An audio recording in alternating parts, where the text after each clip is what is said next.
Now that Deadpool and Wolverine has finally released, the original Fox X-Men series has come to an end, completing the 24-year-old saga. This series can best be summed up as mixed, with some movies being fantastic while others are not so much.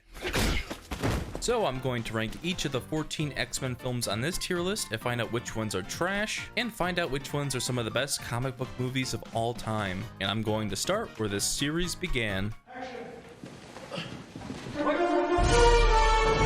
The original X-Men is okay, it's not bad. It's probably one of the most forgettable films in the entire franchise, at least to me. When I was a kid, I didn't really watch this movie too much. I watched another much better X-Men movie that I have a lot more nostalgia for, but this first film is a serviceable introduction to this world. The main storyline is really basic. On one side, it's a fish out of water story, where Wolverine and Rogue are introduced to the X-Men and join the team and find a place for themselves. And on the other side is the main plot of the film, where Magneto is preparing an electromagnetic machine doohickey that will mutate all the humans in the world. Both of these stories are fine, but not extraordinary. Also, Magneto's plan relies on him knowing what Rogue's powers are and how they work, which doesn't make any sense. Professor X doesn't even really know what her powers are until she touches Logan and heals herself, so it doesn't really make sense that Magneto would know what she can do and send Sabretooth to get her at the beginning of the movie. But at least Magneto and the Brotherhood are cool. The opening scene of a young Eric during the Holocaust is haunting and really effective at setting up who Magneto would become. And Ian McKellen's performance is a real standout. He really captures that magnetic gravitas of the character. You see what I did there?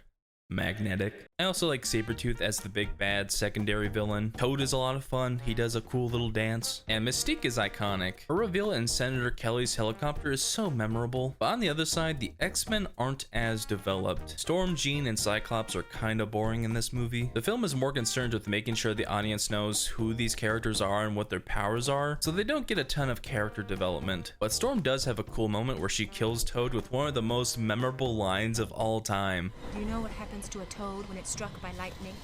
The same thing that happens to everything else.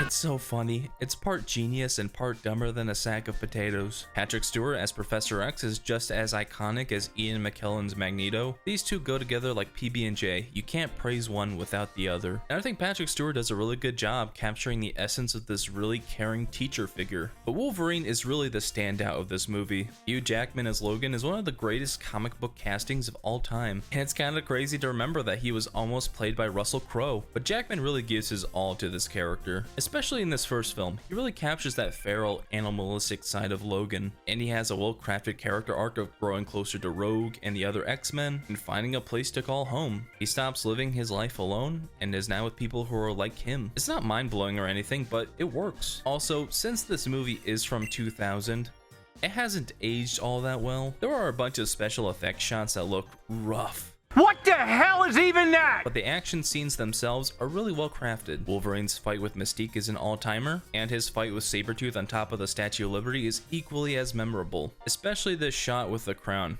Yeah, that slaps. The original X-Men movie is fine, but it doesn't really stand out too much. I just find it kind of boring and I never really go back to rewatch it, so I'm going to put X-Men in C tier. F off. F off. F off. F off. Oh yeah, X2 is where it's at. This was one of the movies that made me a superhero fan. When I was a kid, it was this, Spider-Man, and Ang Lee's Hulk. And I'm sure this movie didn't have any adverse effects on my mental development.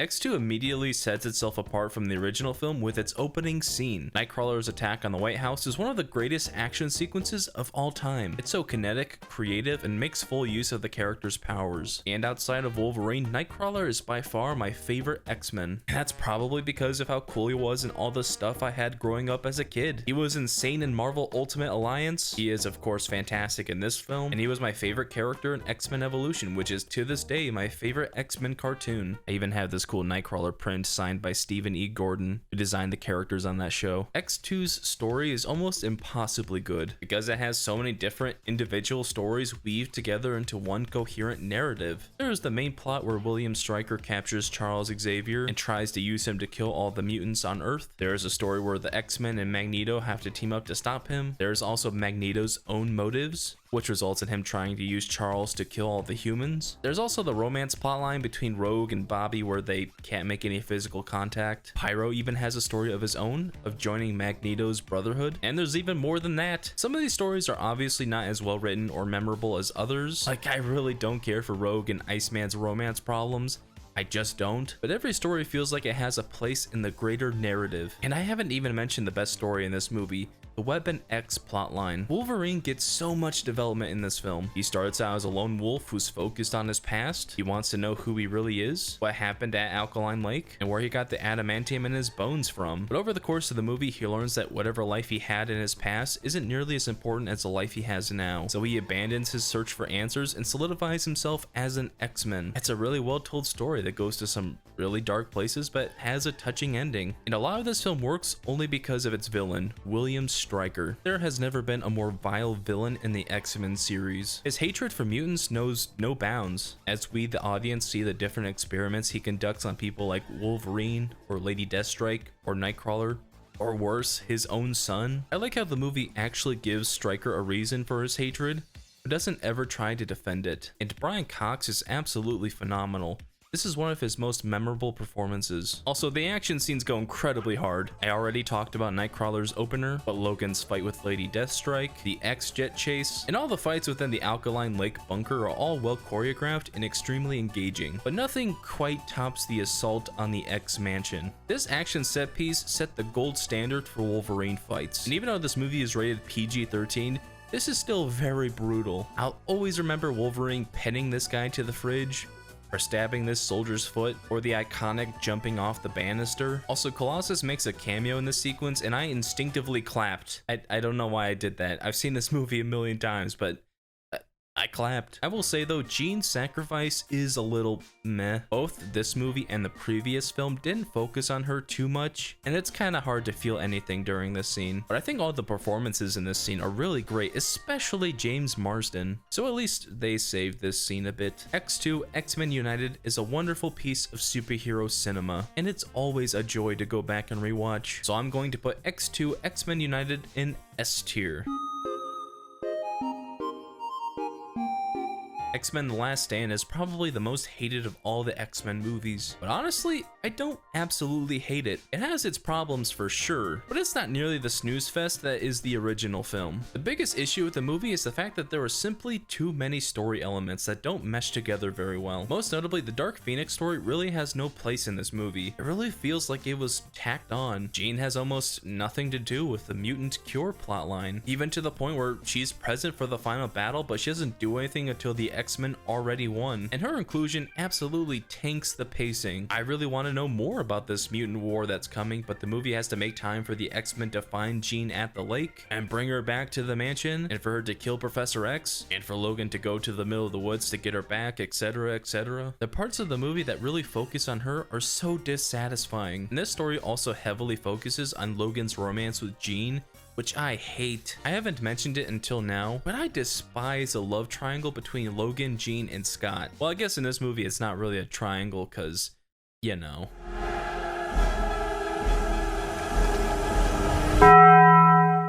But Logan and Jean have nothing to base this romance off of, and seeing Wolverine being like, "Oh, I love you," stab, means absolutely nothing to me. But for how little the movie focuses on it, I do like the mutant cure storyline. One of the most memorable scenes of the movie is the one with a young Angel who is sawing at his back, trying to shave down his wings. Don't shave your wings down, little Angel. You're a beautiful peacock. You need to spread your wings and fly. But when his father walks in, he doesn't say, "Holy crap, what are you doing to yourself?" He just says, "Not you too." It's a really powerful scene that can show how hatred can blind people to actual issues. And that scene also makes for a good reason as to why Warren Worthington II even made this cure in the first place. And it's very interesting to see the different perspectives on this cure. Magneto is understandably upset and starts a race war. Logan and Storm are against it and continue to run the school, you know, when they're not dealing with exploding professor stuff. But other characters like Rogue want the cure. There's so much potential with this conflict that the movie only scratches the surface of. But I will say, The Last Stand still succeeds in being an absolute blast. There are so many memorable action set pieces, like the Danger Room sequence, or the fight outside of Jean's house where Storm does some spinning. Hey, that's a good trick. Wolverine's Force showdown with Bone Guy, and the whole final fight with X-Men against Magneto's forces is so incredibly done. This was the first X-Men movie I saw in theaters as a kid, and I still remember my first experience watching this fight. Colossus does a fastball special, Wolverine cuts this guy's arms off over and over, Beast goes absolutely ham, and who could forget the greatest line in maybe any movie ever? Don't you know who I am? I'm the Juggernaut, bitch! The action in this film is truly remarkable, but if I had to single out the one greatest thing about X-Men The Last Stand, it would have to be Kelsey Grammer as Beast. I think this is a top-tier comic book casting. He's up there with Hugh Jackman, Ryan Reynolds, and Robert Downey Jr. He has the perfect balance of Hank McCoy's kind but diplomatic side, and his more animalistic Beast side. I could watch him fight for days. This is just so cool, especially when he spins on this pole. Woo! Yeah, X-Men The Last Stand is not perfect, but it's a movie I still vibe with from time to time, so I'm going to put it in C tier.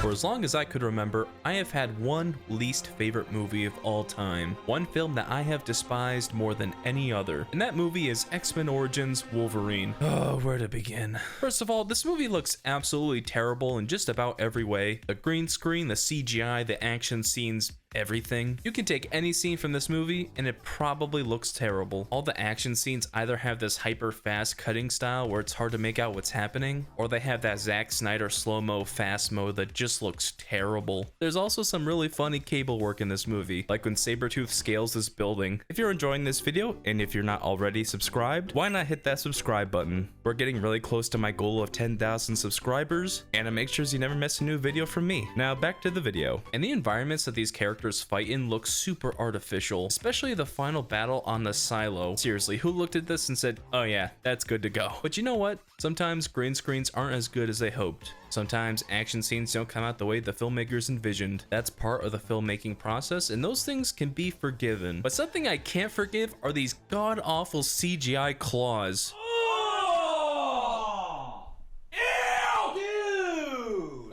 Why the hell did they even do this? Why didn't they just use prop claws for Hugh Jackman to wear? Nowadays, you can buy them pretty cheap. So back then, I'm sure they could have made a set for the film. Wow, guys, look at me.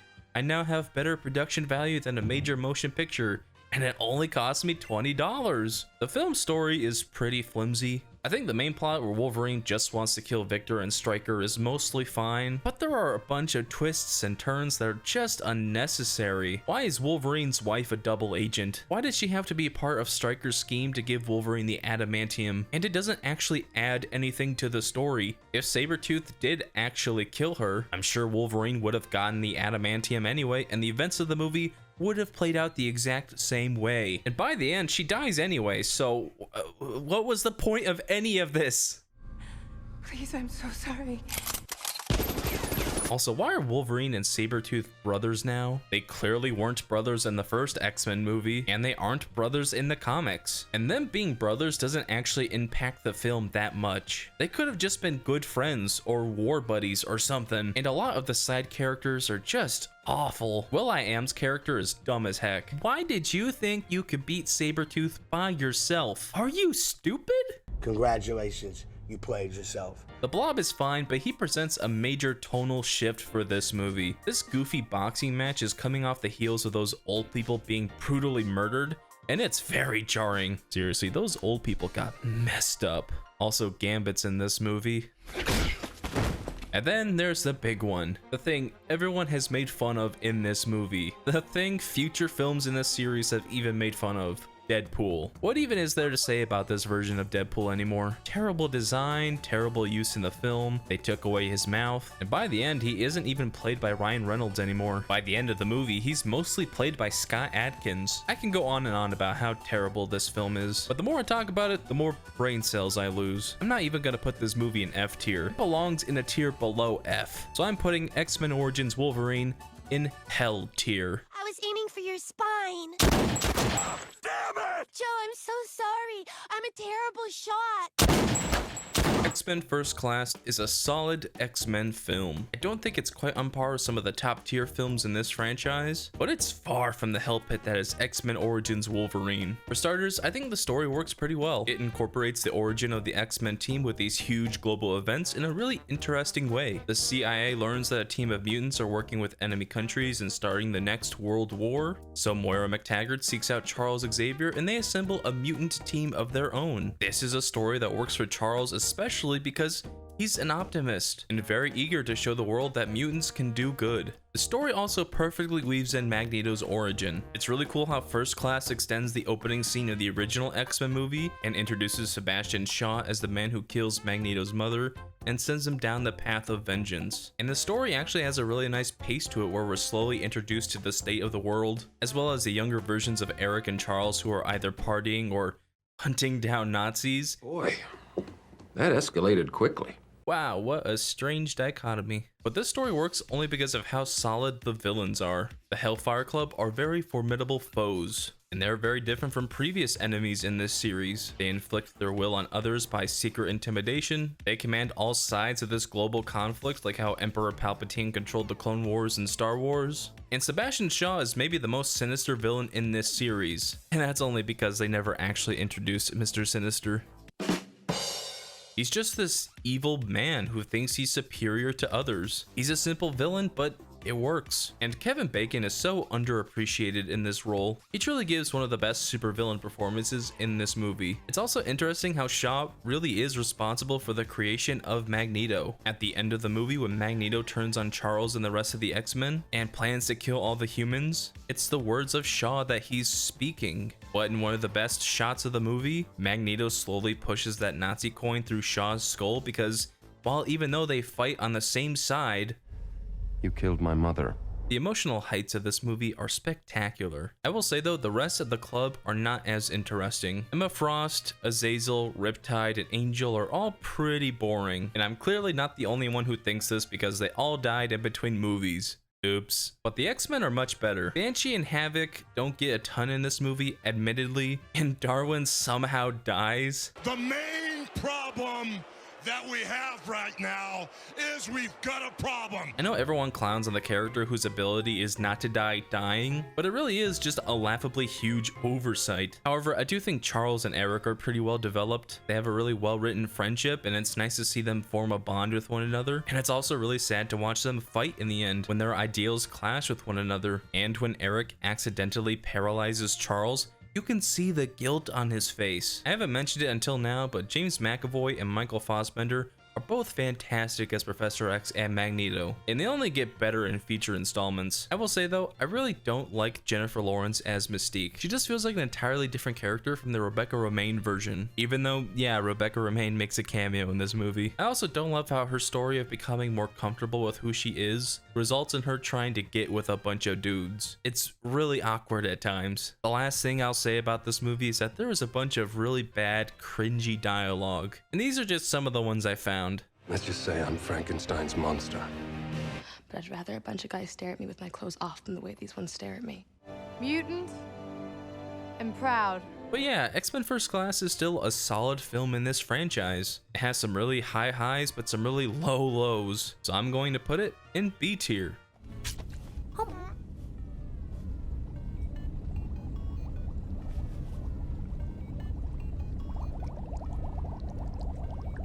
The Wolverine is yet again another solid entry in the Fox X-Men series. Japan was the natural continuation for Wolverine as a character, and I think this setting is a refreshing change of pace. The film makes full use of the setting by injecting some aspects of Japanese culture into the story, and we get to see a bunch of cool locations in Japan, like the Cube building, which sadly does not exist anymore. Logan's story is really well written. Well, mostly. Wolverine is unfortunately still upset about Jean's death and living in the woods because he's so broken up about it. He shuts himself off from the world and doesn't really have a reason to live. He also loses his healing factor in the movie and struggles as a normal man, which gives this film some serious stakes. But over the course of the movie, Logan begins to find a reason to go on and starts to see his healing factor and his life as a gift rather than a curse. But thankfully, he isn't completely held up on Jean. His romance with Mariko is surprisingly developed. She is a well-rounded character with her own morals and problems, and we get many different scenes of these characters bonding and talking. These parts of the movie could have wound up boring, but thankfully they didn't. But the real highlight of the Wolverine is the action scenes. My oh my, did James Mangold cook with these action scenes. They're all incredibly unique, stylized, and fit the tone of the movie, except for the final fight. We'll talk about that in a second. The brawl at the funeral is incredibly chaotic, and it's cool to see all the different characters getting in on the action. The fight on the bullet train is very memorable. I will always remember Logan pulling this move. Nice throw! Wolverine's dash through this town as he takes all the arrows is gorgeously shot, but my absolute favorite is his 1v1 with Hiroyuki Sanada's character. This whole scene is just perfection. It's brutal and well choreographed and beautiful to look at, but like I mentioned, the final fight kinda sucks, and really the entire main plot of the movie kinda felt meh to me. I really don't care for this film's main mystery, and I think the majority of the film is seriously lacking a main villain. The movie wants you to think that Viper or Hiroyuki Sanada are the main villains, but it's clearly neither of them, and the big reveal of the Silver Samurai being Yashida is a big who cares. We got one scene in this movie of him being like, "Logan, give me your powers," and Logan's all like, "No." And now here we are at the end of the movie. The old man is wearing a mech suit and drilling into Wolverine's claws, while a snake lady pulls her skin off in the other room. The whole last half hour of the movie is a huge tonal shift, and it's just way too goofy. But everything in the Wolverine before that was a pretty enjoyable watch, and I think a lot of this movie is still some of the best Wolverine content we've ever gotten. So I'm going to put the Wolverine in B tier. X-Men Days of Future Past is one of the greatest comic book movies of all time, and I'm like talking in the top 10. For starters, this film presents the highest stakes of the entire franchise. From the opening scene alone, we see how brutal this future is. The Sentinels killing New Mutants as well as franchise staple characters like Iceman and Colossus instantly establishes them as some of the most intimidating villains ever, and they only get more frightening as the movie progresses. Seriously, I've seen this movie like a million times, but the last 20 minutes or so still give me so much anxiety. The movie even kills off characters who we previously thought were indestructible. I still remember watching Storm die for the first time. I was aghast in that theater.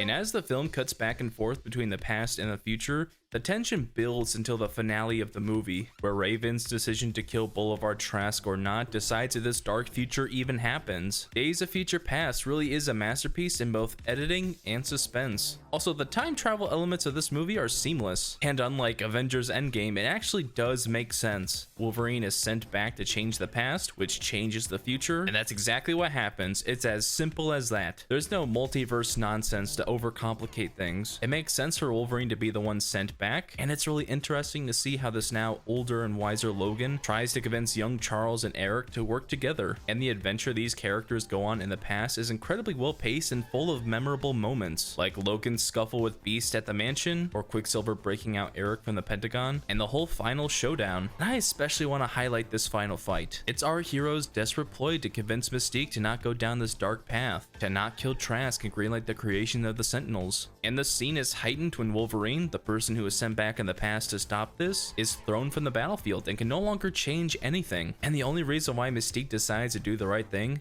is because Charles Xavier convinces her to. X-Men Days of Future Past only works this well because of how well written Charles Xavier's story is. If X-Men First Class is really X-Men Origins Magneto, then Days of Future Past is really X-Men Origins Professor X. Charles has such a beautiful arc of coming back from the darkest point of his life and finding that hope for the future that he once had. And it's so beautiful how his future self is the one who helps him, the one who teaches him a very important lesson. Just because someone stumbles, loses their way, it doesn't mean they're lost forever.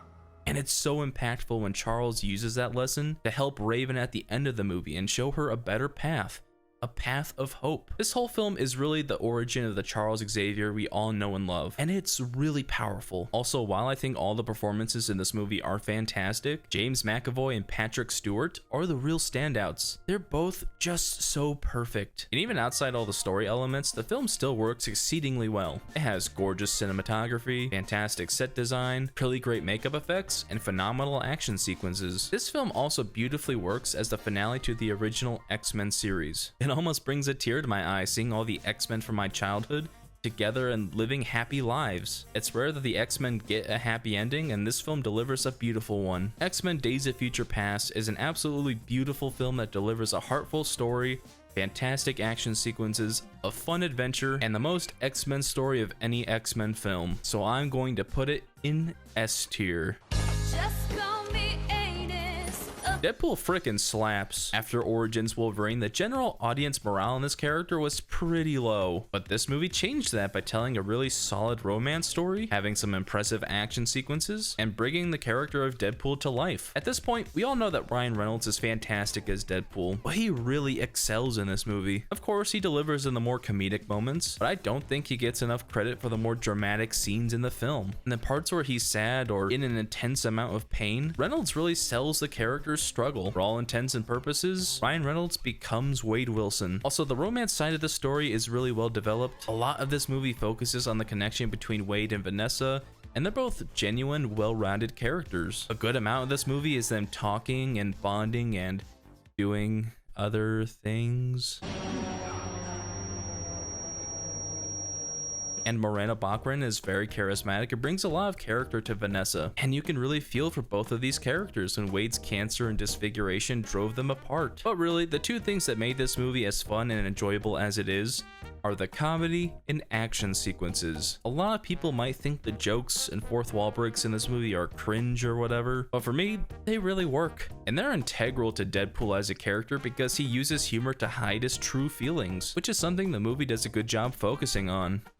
Fake laugh, hiding real pain. And also, come on, Deadpool stapling Hugh Jackman's face to his own will never not be hilarious. All the action scenes are pretty awesome. The movie makes full use of its R rating, showing all the impalements, dismemberments, and everything else I can't show on YouTube. The highway fight scene was a real standout, as was Wade's naked 1v1 with Ajax. And while some of the CGI didn't age well in the final fight, the choreography, stunts, and pacing were definitely there. And the end fight also has some real tension with Ajax taking Vanessa hostage. But speaking of Ajax, him and his whole crew are very underdeveloped. These villains are just super lame and not interesting at all. Ajax is just a guy who wants money, I think. I don't know. The movie didn't really explain why he wants to experiment on people and sell them.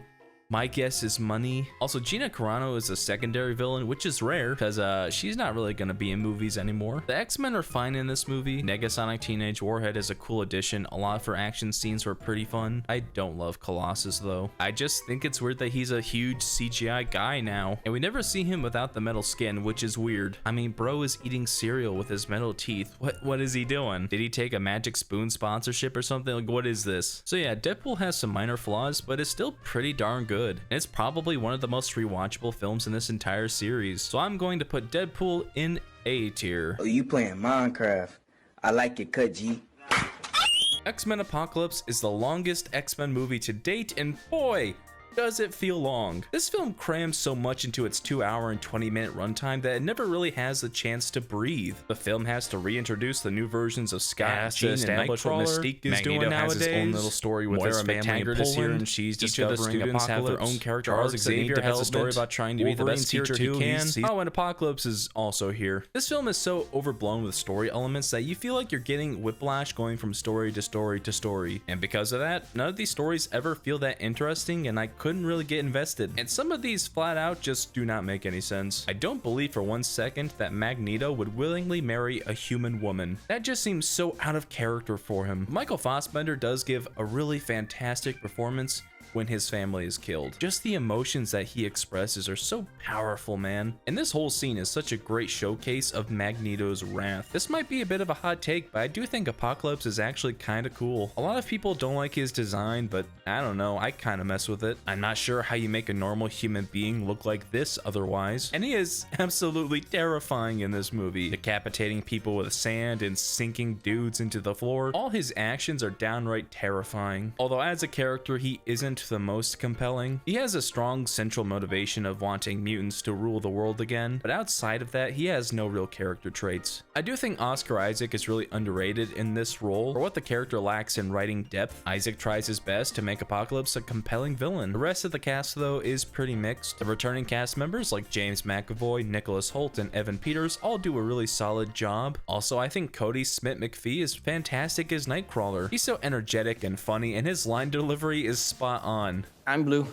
Ty Sheridan and Sophie Turner, on the other hand, I don't like as much. It could be the writing or the direction they got on set, but they both feel kind of lifeless. They don't bring a ton of character or personability to their roles. Even though this movie is a bit of a slug to get through, I do think the more actiony scenes are pretty well done. Quicksilver's Sweet Dreams Are Made of This sequence is a fun, over-the-top sequel to his Time in the Bottle sequence in Days of Future Past. Wolverine's Weapon X cameo is better than the entirety of X-Men Origins Wolverine, and the huge final battle between the X-Men and the Horsemen of Apocalypse has some really cool moments. I especially love Beast's fight with Psylocke. It reminds me of Beast going absolutely ham in The Last Stand, and Magneto making that huge metal X goes incredibly hard, I can't lie. Also, after Jean kills Apocalypse using the Phoenix Force, the look on everyone's faces are so funny. They're all just like, yeah, I have no clue what that was about, but it's probably gonna be a big problem in a few years, and it's probably gonna make for a really bad movie. X-Men Apocalypse is not very good. It has some good moments for sure, but it's just so dull and boring, and I don't think I'm gonna rewatch it anytime soon, so I'm gonna toss X-Men Apocalypse in D tier.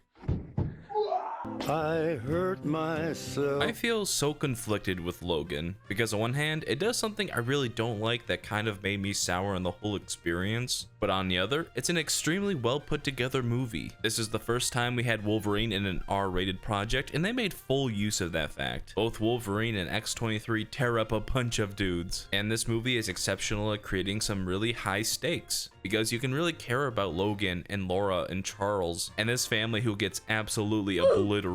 And a lot of the action in this film still holds up. I will always remember seeing Wolverine's rampage through the forest. That's just phenomenal. And the fights between Wolverine and his clone are insanely brutal. Those in particular are incredibly suspenseful and really well choreographed. Also, the cross-country journey these characters go on feels like an old western, and I think that aspect of the story is really well paced. It doesn't linger in any one location too long and feels like every part of the movie actually adds to the greater story. Also, the performances are outstanding. Hugh Jackman delivers the best performance of the series and maybe of his whole career in this movie. You can really feel the pain in his eyes, in his voice, and even in the way he moves, but he's still the Wolverine, and he still brings the ferocity when needed. Patrick Stewart also does a really good job as this older, not all there version of Charles Xavier. A big reason this movie is as sad as it is because of how tragic his performance is. It's heartbreaking to see Professor X like this for many reasons, including some I'll talk about in a little bit. And Daphne Keane is a real standout. She really delivers as a ferocious little demon child, and she's even great in the softer, quieter moments. This character could have wound up terrible if the actress wasn't good enough, but Daphne Keane was more than good enough. And just in general, I think X-23 is a very cool addition to this movie. She serves as a last student for Charles to teach, as well as one last mission for Logan, and she's now the future of mutant kind. I will say though, Dr. Rice, Donald Pierce, and the rest of the Reavers aren't that great of villains. They're intimidating enough, and the Wolverine clone I mentioned is scary as heck, but none of them really have any interesting character motivations or characteristics outside of Donald's southern charm. But while there's a lot I love about this movie, there is one thing that really bothers me. I just really don't like this is the end of the original X-Men series. I don't like that all the X-Men are dead now. I don't like that Charles's last moments were reflecting on the fact that he accidentally killed people he loved. And I don't like that Wolverine couldn't keep that happy ending he had in Days of Future Past. When I think about the original X-Men series, I don't want to think about how most of the characters were killed off screen in some tragic accident. I want to think about them together as a team and as a family who are working towards the betterment of the world. But now, the original X-Men series ended with them all dead in the dirt, and mutant kind all but extinct. So because of that, I can't love this movie, but I can acknowledge how well made it is. So I'm going to put Logan in A tier. This might be a hot take, but I actually think Deadpool 2 is better than the first film. It takes the themes and stories that the original film set up and expands on them. Most notably, Wade has to learn to live in the world without Vanessa. I think killing her early on really raises the stakes of the film and sets up an interesting conflict. And Deadpool has a really well-written story arc of finding a new family and trying to be the family that Russell never had. Additionally, Russell and the new characters are all welcome additions. Fire Fist is a very understandable antagonist-ish. He's definitely not a villain, but he probably is the main antagonist of the film. At least he is when Cable joins the main squad. He has a very understandable motivation. He never had a home or a family, so he listens to Juggernaut, who influences him to kill the headmaster. Cable and Domino are both really great additions. Their characters I think we've all wanted to see in live action, and they are both done superbly. The visualization of Domino's powers is a lot of fun. I don't think there's anyone who could capture Cable's grumpy, tough, old man energy quite like Josh Brolin. Also, that gun is sick as hell. Seriously, that thing has so much drip. And the brand new Juggernaut is mostly just a joke. The big CGI Jogs is cool. I don't think he matches the aura of the X3 Juggernaut. There's also X-Force. Never mind. But really, I think introducing a whole new team just to have them die off really quickly is pretty funny. I'm sorry if you're a Shatterstar fan, this probably really sucks for you. But just like the first Deadpool film, Deadpool 2 features some amazing action scenes and great comedy. I really can't say this film is funnier or not than the original. To me, they're pretty close, but I think Deadpool 2 has some of its own memorable, funny moments. 3 feet off the ground to snatch up the nearest muffin crumb? Well, like Scoutmaster Kevin used to say, there's a first time for everything, son. I'm gonna rip you in half now. But the action sequences are much better than part 1. I enjoyed Tim Miller's direction in the first film, but David Leitch's action scenes are a whole other animal. There is so much directorial flair to these sequences, and they all feel very different from one another. The opening montage of Deadpool taking out criminals is a great reintroduction to this series. The prison fight features a fantastic 1v1 between Deadpool and Cable. The convoy chase is exciting, and the final showdown is just a huge blast. Also, that Juggy fight is elevated by the fact that they composed a choir Juggernaut song. That is just beautiful. So yeah, I love Deadpool 2. It's the perfect continuation of the original movie and one of the best films in the franchise. The last thing I'll say on it though is that if you're going to rewatch this movie, I highly recommend the theatrical cut. I saw the extended cut for this rewatch and it wasn't as good. It was too long and a bunch of the deleted scenes were unnecessary. Go figure. But still, I'm going to put Deadpool 2 in S tier. People say I am the best boss. They go, God, we've never worked in a place like this before. You're hilarious. I think that pretty much sums it up. X-Men Dark Phoenix feels like a rights-retaining movie, which is ironic because this movie came out the same year that Fox was sold to Disney. And this is yet again a really bad adaptation of the Dark Phoenix saga. Jean goes up into space and absorbs the Phoenix energy, even though in Apocalypse it seems like she already had the Phoenix inside her, but whatever. And the rest of the film is just her doing crazier and crazier things while this group of aliens try to take the Phoenix Force from her. And that's pretty much all of Jean's character in this movie. She doesn't know what's going on, and then she flies up into space in the most visually appalling way possible. Seriously, if you showed a Victorian child this, they'd probably jump off a building or something. This is rough. They attempted a romance subplot between her and Cyclops, but that doesn't really get any development at all. It's kind of interesting when Scott threatens Magneto, but that's about it. If you touch her, I will kill you. Oh my stars. And speaking of those aliens, these guys kind of suck. They were originally supposed to be Skrulls, and for all intents and purposes, they still are Skrulls. They're shape-shifting aliens whose planet was destroyed. But I guess officially they're the Dabari. And Jessica Chastain alien is such a lame antagonist. She has no personality or character. She's just kind of creepy and that's it. Also, this movie turns Charles Xavier into a terrible person. I know in the comics he's done some very questionable things, but I always like how in the movies they changed that. Both the Patrick Stewart and James McAvoy versions of the character were more empathetic, more caring. But for some reason, Charles in Dark Phoenix is an egotistical, selfish moron seemingly out of nowhere, and everyone else is sort of acting out of character as well. The scene in New York where the X-Men and the Brotherhood are fighting each other is terrible. Why are X-Men now okay with putting innocent lives in danger? Why is Beast okay with harming his students, including trying to kill Jean? He has never been shown to be vengeful before. This movie's events just don't make sense with these characters. I do want to praise Nicholas Hoult though. He's solid as young Hank McCoy in these movies. I think he really shows the most range in this film. You can really feel for him, especially when Raven dies. Also, I think the final action set piece is a banger. This train fight is actually a lot of fun, and a bunch of the X-Men get moments to shine, like Beast going sicko mode, or Magneto using chunks of the train as weapons, or Nightcrawler tapping into his dark side and using blades and snapping necks and teleporting aliens in front of a train. As a Nightcrawler fan, this was amazing to see and by far the best part of the movie. There are also a bunch of really silly and goofy things. The new X-Men suits are terrible. We had some pretty good ones at the end of Apocalypse, but those got thrown out pretty fast. Also, you can tell that Jennifer Lawrence and Evan Peters wanted absolutely nothing to do with this movie. Both are completely removed at the same point in the film, Quicksilver being injured and Mystique being game ended, and the Mystique makeup is so laughably terrible. You can tell she was not going to spend hours in the makeup chair for another one of these movies. And now you must be thinking, well, there's a lot of bad stuff in this movie. Surely there has to be some decent dialogue, right? And by the way, the women are always saving the men around here. You might want to think about changing the name to X-Women. No, there isn't. Yeah, X-Men Dark Phoenix is a dumpster fire. That is sadly the finale of the second X-Men series. So I'm going to put X-Men Dark Phoenix in F tier. Pinwheels in my head! Voices! Angry fish! How's he doing? Not good. He still thinks this is practice of some sort. Did anyone else see the New Mutants in theaters?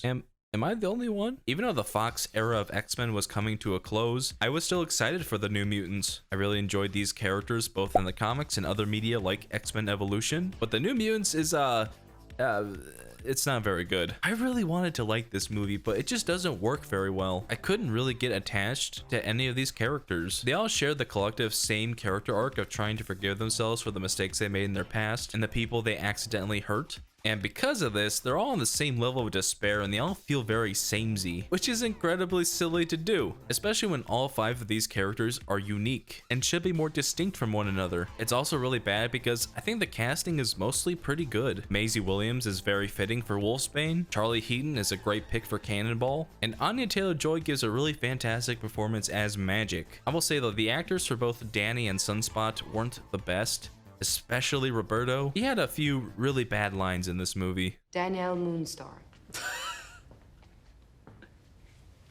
The main story of this film had some serious potential. The kids are locked up in this facility, and Danny Moonstar's powers manifest in her, creating these nightmare scenarios for everyone else. But the story really doesn't do anything more than that. There's a bit of a character arc of Danny facing her fears and conquering her demons. All these characters are so poorly developed that any attempt at a character arc just feels rushed. Also, them being locked up doesn't work at all because one of them can teleport. Why doesn't Magic just teleport out of there? She's more than capable of it. In the comics, she can teleport to anywhere in the world, and there's no reason to believe that Dr. Reyes's force fields would be able to stop her at all. Also, the film's horror elements are pretty basic. I commend it for trying something different and trying to do a superhero movie of a different genre, but it just wasn't scary or suspenseful at all. What else? The Demon Bear fight was cool, I guess. The CGI was decent, and it was cool seeing each character use their powers on this huge bear. Yeah, there isn't much to talk about with this movie. It's simple, it exists, but it's not spectacular in any way. So I'm going to put the New Mutants in D tier. And just a heads up, there'll be no spoilers from here on out as we talk about the final film in this series. Deadpool and Wolverine is maybe the most bonkers movie I have ever seen. This is the huge multiversal cameo fest many fans have wanted from Marvel, but it also has some touching character stories. Deadpool has a fairly well realized arc of transitioning from a mercenary to a full-time hero, and someone he could be proud of. And his family's life being in danger makes for a great central motivation for his character and his actions in the film. And Wolverine's story is even better. I can't really talk about it without delving into spoilers, but this is a different Wolverine from the one we know, which I found pretty interesting, and he has his own development that was very moving. And Hugh Jackman puts in some of the best acting work of this entire series. He is really phenomenal in this film. And together, Deadpool and Wolverine end their respective character stories and one of the most spectacular and memorable scenes of the entire franchise. Seriously, if you've seen the movie, you know what I'm talking about. It was glorious. The main plot itself, though, was kind of a jumbled mess. The characters just sort of went from place to place without any rhyme or reason, and the pacing was really all over the place. It seemed like the movie really wanted to dedicate a lot of screen time to cameo scenes and fan service moments, which in the context of a Deadpool film I think is fine, but it did sort of hurt the overall story. Also, I don't think this film was quite as smart as the original Deadpool films in terms of comedy. There were a bunch of funny meta jokes, of course, but I did find that some of the bits went on a little too long and started to lose me a bit. I mean, seriously, I can only hear Deadpool joke about Disney so many times. Although there was a Pinocchio joke in this film that gives Shrek 2 a serious run for its money. It's a thong! Ow! Sean Levy is the third director in the Deadpool series, and I think for the most part, he did a really solid job. Sure, the lighting and the color grading have been criticized a whole bunch, but his action scenes absolutely rip. There were a couple instances of shaky cam and some poor framing, but those are mostly pretty rare. I think for the most part, you can see everything perfectly fine. There is one fight that takes place within a Honda Odyssey, which is absolutely terrific. That scene might be the highlight of the film. Also, all the action scenes make full use of every character's powers. Deadpool, Wolverine, Cassandra Nova, all the other characters who I can't talk about without getting into spoilers. But speaking of, Cassandra Nova is an okay villain. I think Emma Corrin gives a really fantastic performance, but the character herself has a really weird twist towards the beginning of the film's third act that I don't love. And again, I can't really say much without getting into spoilers. Something that is really hard to miss about this movie is the fact that the CGI looks really rough at times. Now, nothing looks as bad as the CGI claws in X-Men Origins Wolverine, but some environments look really artificial, and some characters look like cartoons at times. I would guess this is because of the strikes last year, so the CGI artists had to really rush to finish the movie, but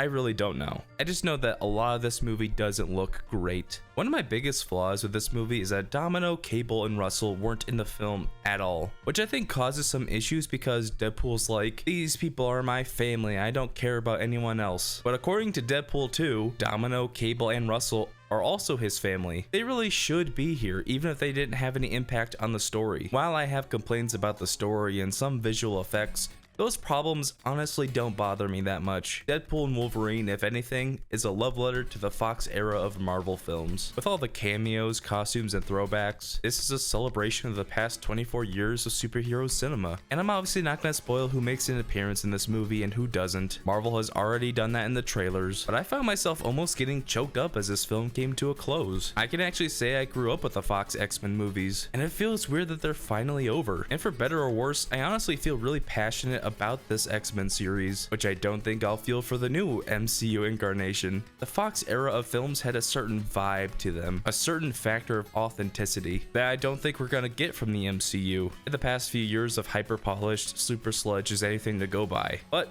who knows? Maybe this film is the end of one great X-Men series and the beginning of the next. So I'm going to put Deadpool and Wolverine in A tier, and that's the tier list. Of course, this is just my personal ranking. Let me know down in the comments how you would rank the 14 X-Men films. And if you want to watch another ranking, you can click on my tier list for all the Mad Max movies. Or if you're in the mood for something else, you can click on this video that YouTube picked out just for you.